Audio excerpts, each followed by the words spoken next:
কি শেখ হাসিনার কথাই সত্যি যে আমাদের সাধারণ শিক্ষার্থীদেরকে ব্যবহার করে শেখ হাসিনার সরকারকে পতন করানো হয়েছিল? আসসালামু আলাইকুম দর্শক, আপনাদের মাঝে খুবই গুরুত্বপূর্ণ একটা ভিডিও নিয়ে হাজির হয়েছি। দর্শক, তো আমরা কথা বাড়াবো না, আমরা মূল ভিডিওটি আপনাদের সামনে তুলে ধরবো। আসসালামু আলাইকুম। নাম আমার লালু, ব্রেকটা বড় চালু। ছেড়ে দে শয়তান, ছেড়ে দে, ছেড়ে দে। তুই আমার দেহ পাবি কিন্তু আমার মন পাবি না। এই সরকারের বিরুদ্ধে গিয়ে কোনো কাজ হবে না। এখন জয়কাল, জয়কাল, জয় বাংলা, জয় বঙ্গবন্ধু। এদিকে বাংলাদেশ সিনেমা ইন্ডাস্ট্রির জনপ্রিয় মুখ এই মিশা সওদাগর। এই মিশা সওদাগর সাবেক প্রধানমন্ত্রী শেখ হাসিনাকে দেশে ফিরে আনার জন্য বিভিন্ন মহল্লায় গিয়ে আন্দোলন করছে বলে গুঞ্জন রটেছে। মিডিয়ার সূত্র ধরে জানা যায়, এই খলনায়ক মিশা ছিল আওয়ামী লীগ কর্মী।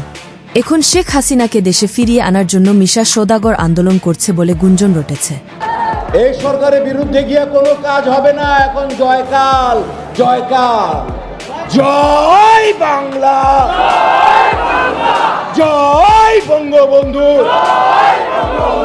5 আগস্ট শেখ হাসিনা এই দেশ ছেড়ে যখন পালিয়ে যান, তখনই একে একে আওয়ামী লীগ কর্মীরা গা ঢাকা দিয়ে আত্মগোপনে চলে যান। কিন্তু বর্তমান এই মিশা সওদাগর একাই মাঠে নেমেছে বলে ধারণা করা যাচ্ছে। তবে এই মিশা সওদাগরের পিছনে বিশাল বড় হাত রয়েছে বলে মন্তব্য করছে অনেকেই। সংবাদ মাধ্যম থেকে জানা যায়, আওয়ামী লীগ কর্মী হওয়ার কারণে যে কোনো সময় গ্রেফতার হতে পারে এই মিশা সওদাগর।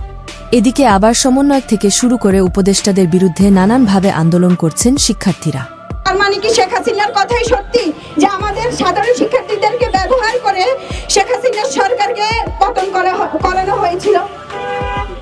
যে কোটার বিরোধিতা করা, কোটার সংস্কার করা, যদি আমরা সরাসরি বিরোধিতা করিনি বা বাতিলের পক্ষেও ছিলাম না।